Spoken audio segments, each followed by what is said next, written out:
तो variation of ionisation energy, आयनन ऊर्जा की विविधताएं कहाँ में? पीरियोडिक टेबल में। तो हमने देखा था जब पीरियोडिक टेबल में हम दाएं से बाएं जाते हैं तो जो साइज जो होती है, साइज हमारी घटती है, साइज कम होती है, और जब ऊपर से नीचे आते हैं तो साइज बढ़ती है एलिमेंट्स की। और हमने देखे थे आयनन ऊर्जा जो है वो 1/4 साइज होती है किसकी? व्युत्क्रमणपाती होती है साइज के, एलिमेंट की साइज की। तो अगर हम प्रोडक्टिव टेबल में दाएं से बाएं जाएं तो एलिमेंट की साइज क्या होगी? घटेगी तो यानी आयनन ऊर्जा बढ़ेगी। लेकिन सबसे पहले हम देखते हैं क्या इलेक्ट्रॉनिक कॉन्फ़िगरेशन से चेक करते हैं कि किसकी आयनन ऊर्जा ज़्यादा होगी, किसकी कम होगी। अब जब वो काम नहीं करे तब हम साइज के द्वारा ये पता करते हैं। तो ये हमने देखा है, यहाँ हम दाएं से बाएं गए हैं, बाएं से दाएं गए सॉरी। तो यहाँ पर लिथियम, बेरिलियम और बोरॉन, इनकी हम चेक करते हैं। तो लिथियम, इसकी हमने इलेक्ट्रॉनिक कॉन्फ़िगरेशन देखी तो 1s2 2s1, और इसकी बेरिलियम 1s2 2s2। तो ये फुली फिल्ड है, एस पूरा भरा हुआ है और एस यहाँ पर हाफ फिल्ड है। तो हम आयनन ऊर्जा हमने देखी थी सबसे कम होती है इनकम्प्लीट की, आयनन ऊर्जा इनकम्प्लीट इलेक्ट्रॉन कॉन्फ़िगरेशन होती है उससे ज़्यादा होती है हाफ फिल्ड की, उससे ज़्यादा हाफ फिल्ड कॉन्फ़िगरेशन होती है जिसकी, और सबसे ज़्यादा होती है फुली फिल्ड कॉन्फ़िगरेशन होती है जिसकी। तो इन दोनों में सबसे ज़्यादा आयनन ऊर्जा किसकी होगी? इसकी। तो यहाँ से जो आयनन ऊर्जा है लिथियम से ज़्यादा इसकी होगी। अब अगर हम इन दोनों को कंपेयर करें तो इस यहाँ इतना तो इसमें आएगा ही, 1s² 2s², साथ में 2p1। तो ये जो क्या है ये इनकम्प्लीट है। p में अधिकतर 6 बनते हैं लेकिन इसमें एक ही है, 3 होता तो हाफ फुल्ड हो जाती। तो यानी कि इससे ज़्यादा आयनन ऊर्जा किसकी होगी? इसकी। तो यहाँ से आयनन ऊर्जा क्या होगी? डिक्रीज होगी, मतलब जितनी इसकी थी उससे कम इसकी होगी। अब हम इसकी और इसकी आयनन ऊर्जा कंपेयर करें तो यहाँ पर सिर्फ एक बढ़ जाएगा तो 2p2 हो जाएगा, 2p2 हो जाएगा।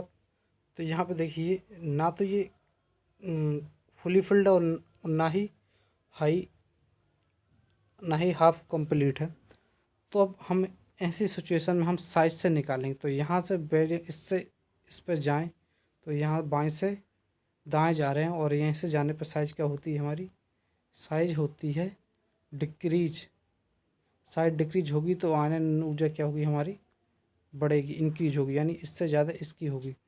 अब ठीक ऐसा ही यहाँ पे है, यहाँ पे भी ना, यहाँ पे देखिए यहाँ पे ऐसा नहीं, यहाँ पे p2 है, p3। यहाँ पे इसकी जो है electronic configuration half filled electronic configuration है। तो इस स्थिति में इसकी इलेक्ट्रॉनिक आयनन ऊर्जा ज़्यादा होगी। और अगर हम साइज के हिसाब से देखें तब भी हम बाएं से दाएं जा रहे हैं तो यहाँ से साइज कम होगी, आयनन ऊर्जा ज़्यादा होगी। लेकिन सबसे पहले हम ट्राई करते हैं इलेक्ट्रॉनिक कॉन्फ़िगरेशन चेक करने की। उसके बाद इससे हम आ रहे हैं इस पे। तो यहाँ पे देखिए ये तो है हाफ फिल्ड और ये हाफ फिल्ड नहीं है, ये और फुल फिल्ड भी नहीं है, इनकम्प्लीट हो गई। तो इसकी आयनन ऊर्जा ज़्यादा होगी, इसकी कम होगी, तो यहाँ पर डिक्रीज हो गई।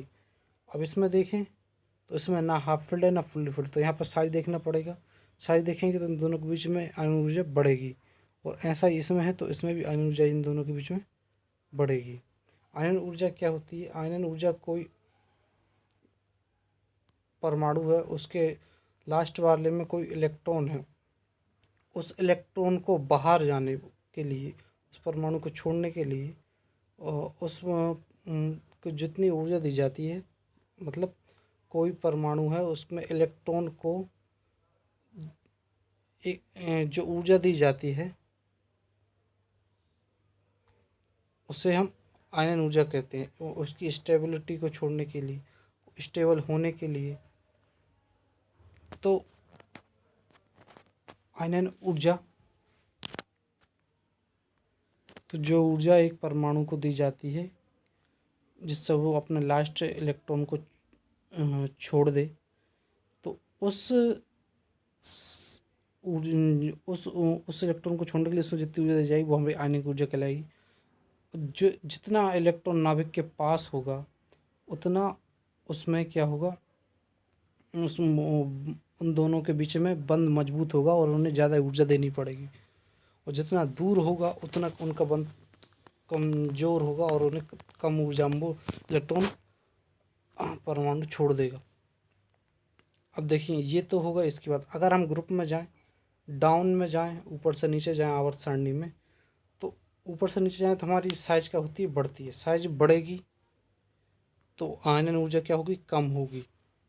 तो यहाँ सबसे पहले हम इलेक्ट्रॉन कॉन्फिगरेशन देखें तो इलेक्ट्रॉन कॉन्फिगरेशन लगभग सबकी सेम आ रही है। देखिए ये भी हाफ फील्ड, ये भी हाफ फील्ड, ये भी हाफ फील्ड, ये भी हाफ फील्ड। तो इसमें हम इलेक्ट्रॉन कॉन्फिगरेशन के हिसाब से नहीं निकाल सकते। तो इसमें हम किससे निकालेंगे, साइज के हिसाब से। तो साइज में यहाँ जो देखेंगे तो साइज बढ़ती जा रही है लेकिन आयनन ऊर्जा कम होती जा रही है। यानी सबसे ज़्यादा आयनन ऊर्जा इसकी, फिर इससे कम इसकी, फिर इससे कम इसकी, फिर इससे कम इसकी, फिर इससे कम इसकी, आयनन ऊर्जा घटती जा रही है। देखते हैं which of the following having the highest value of ionisation energy, सबसे ज़्यादा आयनन ऊर्जा किसकी है। तो यहाँ पर देखें सिलिकॉन, फॉस्फोरस, सल्फ़र और क्लोरीन। तो हम यहाँ पर देखते हैं सिलिकॉन की हमने सबसे पहले इलेक्ट्रॉनिक कॉन्फ़िगरेशन लिखी तो ये आ गई हमारे पास, ये आ गई फॉस्फोरस की, ये सल्फ़र और क्लोरीन। तो जिसमें हाँ पी में 6 बनते हैं लेकिन 6 किसी में नहीं, हाफ फील्ड के लगे इसमें फॉस्फोरस में। तो फॉस्फोरस की आयनन ऊर्जा सबसे ज़्यादा। यहाँ पे देखें तो हीलियम, नियॉन, आर्गन, क्रिप्टॉन, ये पूरी गैसें हैं। और ये जो है इनका क्रम जो है वो ऊपर से नीचे है आवर्त सारणी में। ऊपर से नीचे है तो साइज जो होगी क्या होगी, साइज बढ़ेगी तो आयनन ऊर्जा क्या होगी, कम होगी। तो सबसे ज़्यादा हीलियम की होगी, इससे कम नियॉन, फिर आर्गन और क्रिप्टॉन की। अब देखते हैं इलेक्ट्रॉन। तो इलेक्ट्रॉन पर चार्ज होता है -1.6 इंटू 10⁻19 कूलम। तो इनके चार्ज को किस में, आवेश को किस में नापते हैं, कूलम में। तो ये उसकी एक यूनिट हो गई। The charge on electron was found Millikan वैज्ञानिक ने इसके चार्ज को फाउंड किया था, वो भी ऑयल ड्रॉप एक्सपेरिमेंट। ऑयल को ड्रॉप करके उस एक्सपेरिमेंट से इनके चार्ज को बताया था -1.6 इंटू 10⁻−19 कूलम।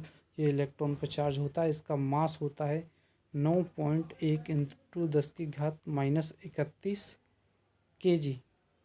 एक kg में है, 9.1 इंटू 10⁻31 kg।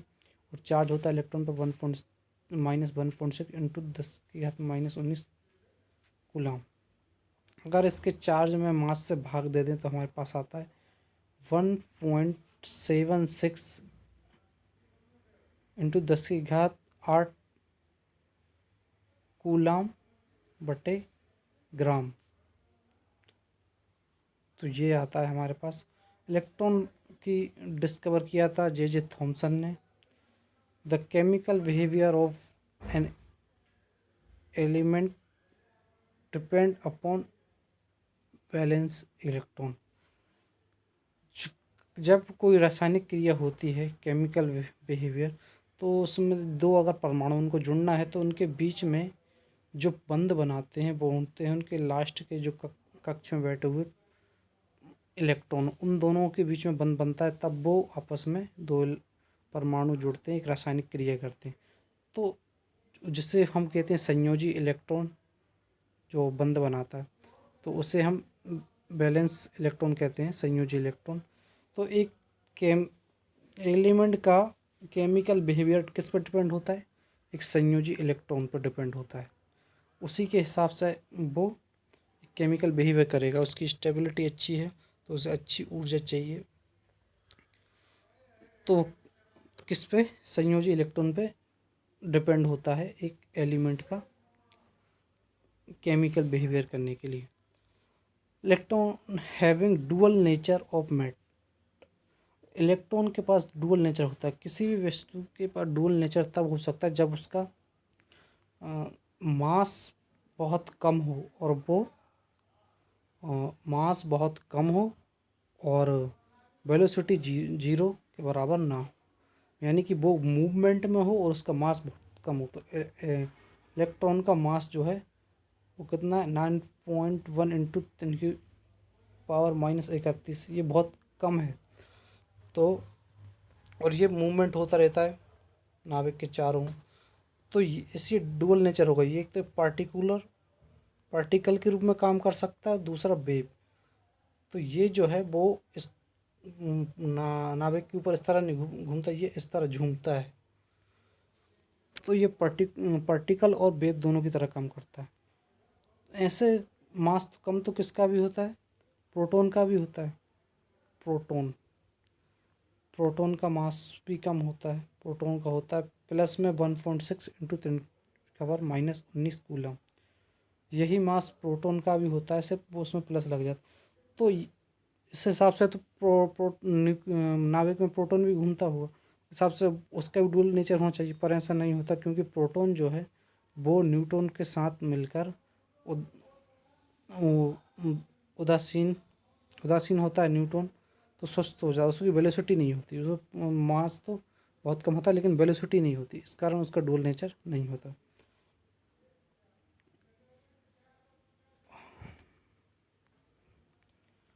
इलेक्ट्रॉन की जो एनर्जी होती है वो हमेशा नेगेटिव होती है, ठीक है, लेकिन ये पॉजिटिव कब होती है, दो केसों में। एक तो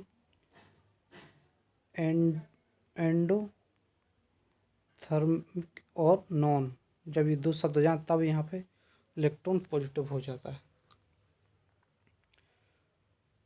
anti particle of electron, electron का एंटी पार्टिकल को हम कहते हैं पॉजिटिव इलेक्ट्रॉन। कैसे, ये जो है एंटी पार्टिकल का मास भी उतना ही होता है जितना कि इलेक्ट्रॉन का होता है। इलेक्ट्रॉन के एंटी पार्टिकल का मास भी उतना ही होता है।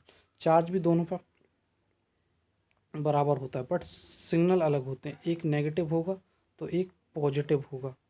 और इसलिए हम इसके एंटी पार्टिकल को पॉजिटिव कहते हैं, क्योंकि एक इलेक्ट्रॉन हमारा नेगेटिव तो इसका एंटी पॉजिटिव इलेक्ट्रॉन। और इसे हम इसे कहते हैं एंटी पार्टिकल ऑफ इलेक्ट्रॉन्स को फ्रेश में पॉजिट्रॉन कह देते हैं, पॉजिट्रॉन। और इसे डिस्कवर किया था किसने, एंडरसन ने। एंडरसन ने पॉजिट्रॉन को डिस्कवर किया, जो होता है पॉजिटिव इलेक्ट्रॉन, जो एंटी पार्टिकल ऑफ इलेक्ट्रॉन होता है। दोनों का मास बराबर होता है और चार्ज भी बराबर होता है। जब हाँ, अब ये हमारे पास परमाणु है और इसमें ये नाभिक और ये हमारे पास कक्ष है।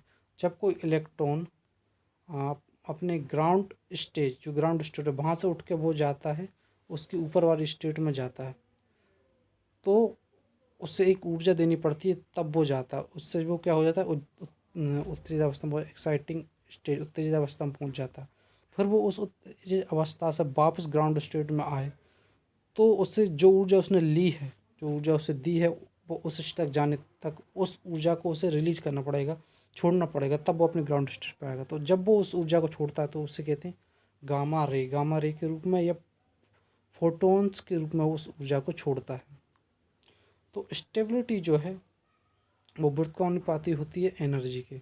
अगर एनर्जी बढ़ेगी तो स्टेबिलिटी कम हो जाएगी। तो जब एनर्जी हम इसको देते हैं तो ये उत्तेजित हो जाता है इलेक्ट्रॉन, अपनी बड़ी ग्राउंड स्टेट से उत्तेजित स्टेट में पहुंच जाता है।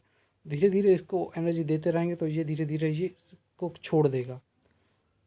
जब उसकी एनर्जी बढ़ाते जाएंगे तो ये परमाणु को छोड़ देगा, तो इसकी स्टेबिलिटी ख़त्म हो जाती। तो ये स्टेबल है, कोई परमाणु से हम ऊर्जा दे रहे हैं तो उसकी अनस्टेबल हो जाएगा। तो इसलिए एनर्जी ज़्यादा है तो स्टेबिलिटी कम। तो स्टेबिलिटी जो एनर्जी की व्युत्क्रमानुपाती होता है। अब आते हैं प्रोटॉन। तो प्रोटॉन पर चार्ज जो है उतना ही रहता है, प्लस 1.6 इंटू 10⁻19 कूलम। उसका मास रहता है 1.672 इंटू 10⁻27 किलोग्राम। यहाँ इलेक्ट्रॉन का मास था हमारा 9.1 इंटू 10⁻⁻31 किलोग्राम, और यहाँ हमारा 1.672 इंटू 10⁻27 किलोग्राम। वहीं अगर न्यूट्रॉन की बात करें तो इसमें इसका जो मास होता है 1.674 इंटू 10⁻⁻27 किलोग्राम। यहाँ इससे 2 की जगह 4 हो जाता है, तो वो हमारा क्या बन जाएगा, न्यूट्रॉन बन जाएगा। तो इसका मास जो है चार्ज और मास को भाग दें तो वो आता है 9.58 into 10⁻⁴ kilogram coulomb per kilogram. Proton को डिस्कवर किया था गोल्डस्टीन ने, और इसको प्रोटॉन नाम दिया था रदरफोर्ड ने। Neutron was discovered James Chadwick ने। इंक्रीजिंग ऑर्डर ऑफ मास, सबसे ज़्यादा मास होता है इनकी, सबसे कम मास होता है इलेक्ट्रॉन का, उससे ज़्यादा प्रोटॉन का, सबसे ज़्यादा होता है न्यूट्रॉन का। प्रोटॉन के मास और इलेक्ट्रॉन के मास को जब हम प्रोटॉन अपॉन इलेक्ट्रॉन करेंगे मास को, तो उसका आएगा 1837, और न्यूट्रॉन और इलेक्ट्रॉन के मास को करेंगे तो 1839 आएगा। विच of the following is the heaviest, इनमें सबसे ज़्यादा हैवी कौन है? तो हमने देखा सबसे ज़्यादा हैवी न्यूट्रॉन होता है, लेकिन इसमें दिया है हाइड्रोजन एटम। तो हाइड्रोजन एटम ये है, हाइड्रोजन एटम एक उसका परमाणु संख्या और एक परमाणु भार। तो ये जो है हमने देखा था परमाणु भार जो है वो होता है प्रोटॉन प्लस न्यूट्रॉन। तो इसमें एक ही ये है, एक ही है, यानी न्यूट्रॉन इसमें 0 है, न्यूट्रॉन जो 0। तो प्रोटॉन की जो मतलब प्रोटॉन की जो भार होगा वही एक हाइड्रोजन का होगा। तो यही, तो इसे हम नापते हैं AMU में। तो एक AMU जो है बराबर हो जाएगा किसके, 1.672 इंटू 10⁻⁻27 किलोग्राम। अगर हम सब इस एक को देखते तो ये ज़्यादा हो रहा था इससे, तो फिर हम मान लेते कि ये ज़्यादा भारी होगा, लेकिन ऐसा नहीं है, ये यहाँ पे न्यूट्रॉन ही सबसे भारी होगा। अब देखते हैं आइसोटॉप्स। आइसोटॉप्स यानी वो जिनके, आइसोटॉप्स यानी समस्थानिक, जो एक ही स्थान पर हों, मतलब जिनका परमाणु संख्या तो एक हो लेकिन बाहर अलग अलग हो, तो वो आइसोटॉप्स कहलाते हैं। जैसे हमारा हाइड्रोजन है, तो हाइड्रोजन में अगर उसमें एक भार होता है तो उसे प्रोटियम, दो भार होता है ड्यूटियम, और तीसरा होता है ट्रिटियम। तो ये हैं आइसोटॉप्स। और तो इसमें क्या होता है देखिए, प्रोटॉन एक एक है सब में, इलेक्ट्रॉन सब को उदासीन है, मतलब कोई चार्ज नहीं है, तो सब में इलेक्ट्रॉन भी एक एक है। इलेक्ट्रॉन कॉन्फ़िगरेशन सब आ रहे हैं के, यानी कि सभी के कक्ष में आ रहे हैं। नंबर ऑफ बैलेंस इलेक्ट्रॉन, संयोजी इलेक्ट्रॉन इसमें भी एक है, इसमें भी एक है, इसमें भी एक है। तो ये सब एक से सब। इसमें क्या चेंज क्या है, न्यूट्रॉन, इसमें न्यूट्रॉन 0 हैं, इसमें 1, इसमें 2। तो जो आइसोटॉप्स होते हैं उनमें क्या सब न्यूट्रॉन चेंज होते हैं, बाकी सब वैसे ही रहते हैं। जो ट्रिटियम है ये रेडियो एक्टिव होता है। आइसोटॉप्स। अब आ जाते हैं आइसो बार। बार हम लगाते हैं किसी संख्या के ऊपर, तो यानी यहाँ हम ऊपर क्या लिखते हैं, एटॉमिक मास। तो आइसो बार, तो ऐसे तत्व जिनका परमाणु मास एक सा हो और उनका परमाणु संख्या भले अलग हो, तो वो क्या कहलाते हैं हमारे, वो आइसो बार कहलाते हैं। जैसे ये है हमारे, इनका परमाणु मास तो एक सा है, परमाणु भार तो एक सा है, लेकिन परमाणु संख्या अलग अलग। तो इसमें क्या, इसमें देखेंगे तो इसमें प्रोटॉन की संख्या अलग है, उसके बाद न्यूट्रॉन की संख्या भी अलग आएगी, इलेक्ट्रॉनिक कॉन्फ़िगरेशन भी अलग आएगी, और इसमें नंबर ऑफ बैलेंस संयोजी इलेक्ट्रॉन की संख्या भी अलग अलग, यानी इस आइसोबार्मर से क्या है, एटॉमिक मास एक सा होता है, बाकी सब उसमें अलग अलग होता है। और आइसोटॉप्स में हमारा न्यूट्रॉन अकेले चेंज होते हैं, बाकी सब वैसे होता है। आइसोटोन, आइसोटोन हमारे वो तत्व होते हैं जिनमें न्यूट्रॉन की संख्या एक सी होती है। तो यहाँ देखें हम, तो यहाँ 7 में से 15 में 7 जाएंगे तो यहाँ न्यूट्रॉन 8 है, यहाँ भी न्यूट्रॉन 8, तो ये जो आइसोटोन हो गए।